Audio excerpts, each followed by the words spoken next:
WhatsApp guys, prime time wrestling में आपका स्वागत है। मेरा नाम है निखिल और मैं आज आपके लिए लेके आया हूँ फ्राइडे नाइट स्मैकडाउन की हाईलाइट एंड रिव्यू वीडियो। और सबसे पहले शो की शुरुआत करते हैं हमारे ट्राइबल चीफ रोमन रेंस अपनी अनडिस्प्यूटेड यूनिवर्सल चैंपियनशिप के साथ, एंड उनके साथ में पॉल हेमन भी वहां होते हैं। और आज रोमन रेंस के साथ जो हुआ, मुझे तो लगता है शायद ही कभी उनके पूरे WWE करियर में ऐसा कुछ हुआ होगा। तो होता क्या है, रोमन रेंस रैंप पे अपनी एंट्रेंस कर रहे होते हैं और हमको आदत है रोमन रेंस की काफी लंबी एंट्रेंस देखने की, लाइक वो धीरे धीरे रैंप पर चल के आते हैं, बेल्ट को रेस करते हैं, पायरोस वगैरह बजते हैं, फिर वो रिंग के अंदर जाते हैं, वहां चैंपियनशिप को रेस करते हैं। काफी प्रीमियम सी फीलिंग आती है ये देख के। लेकिन आज रैंप पे एंट्रेंस करते समय रोमन रेंस अपनी चैंपियनशिप को रेस कर ही रहे होते हैं कि तभी उसी टाइम एले नाइट का थीम सॉन्ग बजता है और वो बीच में ही रोमन रेंस की एंट्रेंस को इंटरप्ट कर देते हैं। एले नाइट बाहर निकल के आते हैं बड़े स्टाइल में और वो रोमन रेंस की तरफ देखे बिना ही सीधे रिंग में चले जाते हैं जहां पे इन दोनों के बीच कॉन्ट्रैक्ट साइनिंग होनी थी। और रोमन रेंस एले नाइट की इस हरकत की वजह से कुछ इरिटेट से दिखाई दे रहे होते हैं। फिर क्या होता है, पॉल हेमन रिंग के अंदर आते हैं और वो एक चेयर को उठाते हैं, हेड ऑफ द टेबल वाली जगह रखते हैं और उस पर थोड़ा कपड़ा वगैरह भी मारते हैं रोमन रेंस के बैठने के लिए, बट उस पर जाके एले नाइट बैठ जाते हैं। फिर पॉल हेमन कोशिश करते हैं टेबल को खिसकाने की, काफी हंसी वाला मूवमेंट लगा मुझे ये देख के। फिर उसके बाद रोमन रेंस रिंग के अंदर आते हैं और उनको पहली बार हेड ऑफ द टेबल की कुर्सी पे बैठने को नहीं मिलता है क्योंकि उनकी जगह पे एले नाइट उस कुर्सी पे बैठे होते हैं। और इसके बाद एले नाइट सीधा कॉन्ट्रैक्ट साइन करते हैं और कहते हैं कि इस कॉन्ट्रैक्ट में लिखा है रोमन रेंस अपने टाइटल को हैंड ओवर करने वाला है एले नाइट को। एंड ऐसा कह के उन्होंने ट्राइबल चीफ बिग बॉय बोलते हुए उस कॉन्ट्रैक्ट को रोमन रेंस की तरफ दे दिया। रोमन रेंस भी इस पे काउंटर करते हुए जवाब देते हैं एंड सबसे पहले वो इडियट बोलते हैं एले नाइट को एंड कहते हैं मुझे लगता है तू पक्का एक बहुत बड़ा स्टूपिड है और सबसे पहले तू मुझे ये बता कि तूने अपने करियर में कितनी बार कॉन्ट्रैक्ट साइनिंग की है, या फिर ये छोड़ ये बता कि तू इससे पहले कितनी बार चैंपियनशिप मैच में रहा है। बेसिकली वो ये कहना चाह रहे थे कि देख तेरा ये पहली बार है तो मैं थोड़ा सा सॉफ्ट जाऊंगा तेरे पे। एंड वो स्वीट हार्ट कह के भी कॉल करते हैं एले नाइट को। इसके बाद रोमन रेंस कॉन्ट्रैक्ट पर साइन करते हैं बट वो पेन नहीं चल रहा होता है एंड जिस पेन से एले नाइट ने कॉन्ट्रैक्ट साइन किया था उसको तो पहले ही पॉल हेमन ने फेंक दिया था और ये पेन पॉल हेमन ने रोमन रेंस को दिया था जो कि चल नहीं रहा होता है। फिर तीसरे पेन को इंट्रोड्यूस किया जाता है जिसके बाद रोमन रेंस कॉन्ट्रैक्ट को साइन करते हैं और जिस टाइम रोमन रेंस कॉन्ट्रैक्ट को साइन कर रहे होते हैं तब क्राउड की तरफ से रोमन स्केयर्ड के चैंट्स लग रहे होते हैं। इसके बाद निक एल्डिस जो कि न्यू स्मैकडाउन जनरल मैनेजर है वहां पे खड़े होते हैं। वो कहते हैं कि चलो ठीक है, मेरा तो काम हो गया यहाँ पे क्योंकि दोनों रोमन रेंस और एले नाइट ने साइन कर दिया है कॉन्ट्रैक्ट पे, तो मैं तो यहाँ से चलता हूँ। फिर इसके बाद एले नाइट रोमन रेंस से कहते हैं क्योंकि इस टाइम मैं हेड ऑफ द टेबल हूँ तो चल तू मुझे अब एक्नॉलेज कर। और जब वो ऐसा करते हैं तो वो देख के रोमन रेंस हंस रहे होते हैं। फिर आगे एले नाइट इस फर्स्ट टाइम मैच के बारे में बात करते हैं और उन्होंने भी काफी तगड़ा जवाब दिया रोमन रेंस को कि सुन, तुझे कई बार मौका मिल चुका है और कई सारी बार तू वहां पे फेल भी हो चुका है एंड मुझे सिर्फ एक मौके की जरूरत है और ये वही मौका है। और इस क्राउन ज्वेल पे तू भी सरप्राइज हो जाने वाला है जब क्राउन ज्वेल पे तेरी चैंपियनशिप को तेरे पास से मैं ले लूंगा। एंड फिर इसके बाद जब एले नाइट अपना catch phrase L A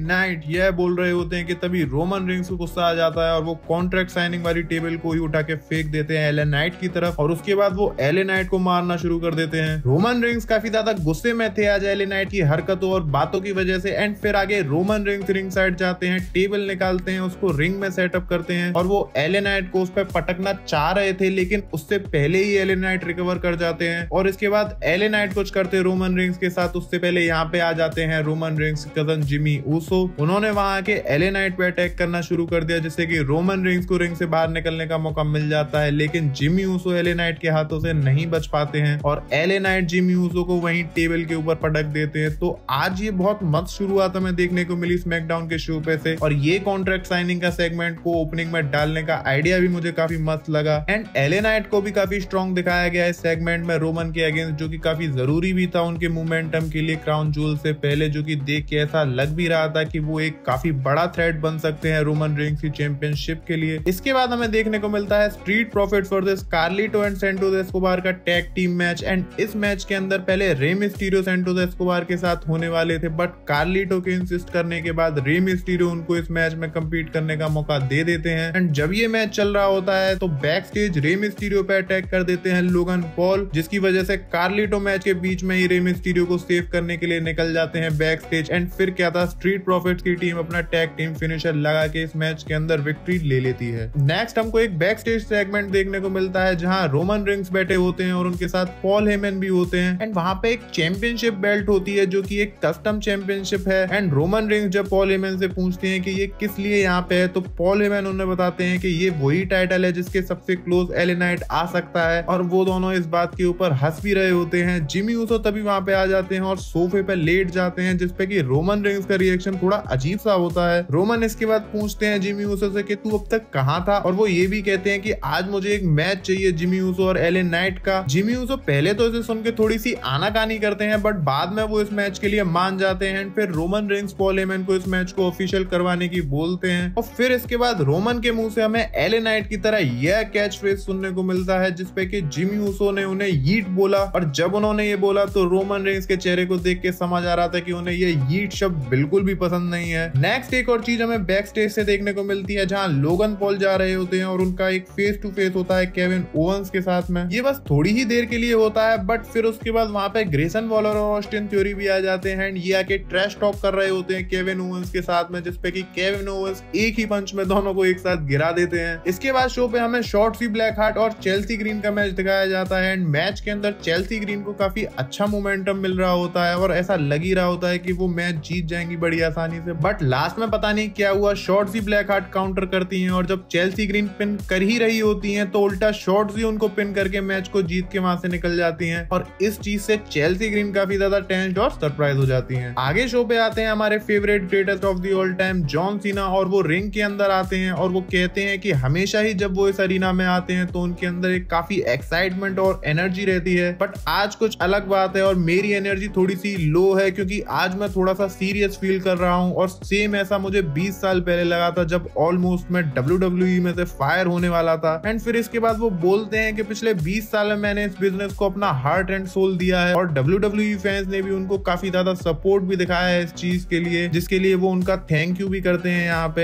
and फिर आगे वो बोलते हैं कि मुझे पहली बार ऐसा लग रहा है कि जो भी मैंने अपने पूरे करियर में इज्जत और सपोर्ट कमाया है वो मैं शायद खो रहा हूँ। इसके बाद वहां का crowd you still got it के चैंट्स लगाने लग जाता है जॉन सीना के लिए, बट जॉन सीना इसके बाद बोलते हैं कि व्हाट इफ आई डोंट, और फिर वो कहते हैं कि इस क्राउन ज्वेल पे जो उनका मैच होना है अगेंस्ट सोलो सिकोआ, उसको जीतने के अलावा कोई और ऑप्शन नहीं है उनके पास, और वो बताते हैं कि ये मैच उनके लिए जीतना बहुत ज्यादा जरूरी है, क्योंकि बिना मैच जीते मैं कुछ नहीं कर सकता। पॉल हेमन इसके बाद आके जॉन सीना को इंटरप्ट करते हैं, एंड पॉल हेमन यहाँ पे आके कुछ अलग ही तरीके से बात करते हैं, जिसको कि देख के ये लग रहा होता है कि अरे ये पॉल हेमन बंदा है, वो इतना अच्छा अचानक से कैसे हो गया। वो पहले तो जॉन सीना से परमिशन मांगते हैं कि क्या मैं रिंग में अंदर आ जाऊं, जिसपे कि जॉन सीना उन्हें कहते हैं बिल्कुल। फिर वो रिंग के अंदर आके जॉन सीना की तारीफ वगैरह करते हैं, एंड वो फिर इसके साथ जॉन सीना और उनके पुराने दिनों की बात करते हैं, कैसे जॉन सीना को OVW से पिक किया था पॉल हेमन ने ही। पॉल हेमन फिर आगे कहते हैं कि मैंने अपने बच्चों को कभी ये नहीं बोला कि तुम मेरी तरह बनो, बल्कि मैंने उन्हें जॉन सीना के जैसे बनने के लिए कहा। आगे पॉल हेमन कहते हैं कि जॉन सीना जब समर स्लैम में रोमन रेंस से आ रहे तो वो अब greatest of the all time नहीं है, लेकिन पूरी WWE के अंदर कम्युनिकेशन स्किल किसी सुपरस्टार के सबसे बढ़िया है तो वो जॉन सीना के ही हैं। उनका फैंस के साथ एक काफी अच्छा बॉन्ड है, एंड आगे उनका करियर भी इसी चीज के ऊपर चल सकता था अगर वो ब्लड लाइन से पंगा ना लेते। और यहीं पे पॉल हेमन जो है वो चीजों को ट्विस्ट कर जाते हैं। काफी तगड़ा पॉल हेमन का रिएक्शन रहता है, और उन्होंने जॉन सीना के लिए जो बोला कि उनके कम्युनिकेशन स्किल बहुत ज्यादा अच्छे हैं, मुझे तो पॉल हेमन के भी कम्युनिकेशन स्किल कुछ कम नहीं लगते। एंड फिर वो जॉन सीना और सोलो सिकोआ के मैच को बिल्ड करने के लिए आगे बोलते हैं कि जब सोलो सिकोआ अपना समोन स्पाइक मारेगा उनके ऊपर, तो ये जो आखिरी चीज है जॉन सीना के पास बोलने के स्किल की, अब वो भी नहीं रहेगी। एंड वो जॉन सीना से कहते हैं कि तू नहीं जीत सकता है सोलो सिकोआ के अगेंस्ट क्राउन ज्वेल पे, ये बात भी तुझे बहुत जल्दी पता लग जाएगी। इसके बाद जब पॉल हेमन ये सब बोल रहे होते हैं कि तभी पीछे से सोलो सिकोआ आके अटैक कर देते हैं जॉन सीना के ऊपर, जिसको कि देख के काफी गुस्सा आ रहा होता है मुझको तो। एंड सबसे पहले सोलो ने अपनी स्पिनिंग सोलो लगाया, फिर समोन स्पाइक मार दिया जॉन सीना पे, जिसके बाद जॉन सीना रिंग में ढेर हो जाते हैं और सोलो सिकोआ लास्ट में स्टैंड टॉल करते हैं। एंड अब इन दोनों का मैच जो है वो भी क्राउन ज्वेल के लिए ऑफिशियल हो गया है, जिसकी अनाउंसमेंट स्मैकडाउन होने से कुछ घंटे पहले ही WWE ने की थी। तो देखते हैं क्या होता है क्राउन ज्वेल के शो पे, क्या जॉन सीना इस बार जीत जाएंगे और अपनी इतनी लंबी चली आ रही हारने की स्ट्रीक को तोड़ देंगे। मुझे तो लगता है ऐसा बिल्कुल होगा। आपके क्या थॉट्स हैं इस चीज के ऊपर, मुझे कमेंट सेक्शन में बताइएगा। नेक्स्ट आता है सेड्रिक अलेक्जेंडर और ड्रैगन ली का मैच, और दोनों ही सुपरस्टार अपने हाई फ्लाइंग एक्शन के लिए जाने जाते हैं। तो ये मैच काफी अच्छा था, बट इसकी लेंथ थोड़ी सी छोटी थी, एंड ड्रैगन ली ने अभी अभी अपना डेब्यूट किया है, तो सेड्रिक अलेक्जेंडर के सामने तो उन्हें जीतना ही था, और ऐसा होता भी है। एंड इन्वर्टेड DDT लगा के ड्रैगन ली इस मैच को जीत जाते हैं। इसके बाद हमको बियांका ब्लेयर शो पे दिखाई जाती हैं, हैं जहाँ पे वो अपना प्रोमो कट करती हैं एंड यहाँ पे वो डैमेज कंट्रोल की बातें कर रही होती हैं कि लास्ट मंथ जब उन पे अटैक किया था डैमेज कंट्रोल ने, तभी से वो उनकी फिटनेस लगाने के बारे में काफी कुछ सोच रही हैं। यहाँ पे वो बताती हैं कि क्राउन ज्वेल के अंदर वो मैच में फेस करने वाली हैं इयो स्काई को फॉर WWE वुमेन्स चैंपियनशिप, तो वहां पे वो अपने टाइटल को वापस ले लेंगी इयो स्काई से। एंड बैक स्टेज से डैमेज कंट्रोल की टीम ये सब टीवी पे देख रही होती है और उससे वो बहुत ज्यादा परेशान सी भी लग रही होती है देखने में। अब आता है शो का मेन इवेंट जो कि मैच था एले नाइट और जिमी यूसो के बीच, और ये मैच हमको आज ही ऑफिशियल होते देखने को मिला था। अच्छा मैच था ये एंड इस मैच के अंदर देख के ऐसा लग रहा होता है कि एले नाइट काफी ज्यादा गुस्से में है और वो कैसे भी करके बस तोड़ना चाहते हैं जिमी यूसो को, एंड वो ऐसा कर भी रहे होते हैं मैच के अंदर। कभी वो उनको अनाउंसर टेबल पे मारते हैं, कभी रिंग के अंदर पेलते हैं जिमी यूसो को। मैच के अंदर जिमी यूसो भी अपना यूसो स्प्लैश मारते हैं एले नाइट के ऊपर, बट एले नाइट उस पर किक आउट कर जाते हैं। मैच के एंडिंग सीक्वेंस में जिमी यूसो एक बार फिर से स्प्लैश की तैयारी करते हैं, लेकिन इस बार एले नाइट कूद के टॉप रोप पे चढ़ जाते हैं जो कि उनका एक तरह से सिग्नेचर मूव है, और वो टॉप रोप से सुप्लेक्स मार देते हैं जिमी यूसो को। एंड फिर वो blood force trauma BFT finisher मारते हैं और पिन करके इस मैच को जीत जाते हैं हमारे एले नाइट। एले नाइट फिर इसके बाद सेलिब्रेट वगैरह कर रहे होते हैं टॉप रोप पे चढ़ के, तभी रोमन रिंग्स पीछे से आ जाते हैं। पिछले हफ्ते की तरह वो स्पीयर मारना चाह रहे होते हैं एले नाइट पे, बट इस बार एले नाइट स्पीयर को डक कर जाते हैं और वो उल्टा अपना ही फिनिशर BFT ठोक देते हैं रोमन रिंग्स के ऊपर। और आज तो एले नाइट के लिए काफी अच्छा दिन था। एक तो शो की शुरुआत में भी उनको स्टैंड टॉल करने का मौका मिला और शो की एंडिंग में भी वही स्टैंड टॉल कर रहे थे, और यहीं पे स्मैकडाउन ऑफ एयर चली जाती है। आज का शो बढ़िया था और WWE ने क्राउन ज्वेल पर होने वाले मैचेस के लिए काफी बिल्ड किया है आज के शो पे से, और एले नाइट के लिए तो आज स्मैकडाउन का शो काफी बढ़िया था ही। तो देखते हैं आने वाले क्राउन ज्वेल पे क्या एले नाइट वो इंसान बन सकते हैं जो कि डीथ्रोन करे रोमन रेंस को और बन जाए new undisputed WWE universal champion. आप मुझे बताइएगा कि आपके क्या थॉट्स हैं इस चीज के ऊपर। और यहीं पे दोस्तों हमारा जो ये वीडियो है वो खत्म हो जाता है। अगर आपको हमारा ये वीडियो अच्छा लगा हो तो इस पर लाइक जरूर कीजिएगा, एंड अगर आप इस चैनल पे नए हैं तो इसको सब्सक्राइब एंड नोटिफिकेशन बेल को भी ऑन कर लीजिए ताकि ऐसा रेसलिंग कंटेंट आपको डेली देखने को मिलता रहे। तो मिलते हैं अपने नेक्स्ट वीडियो में दोस्तों। Till then tune in to prime time wrestling.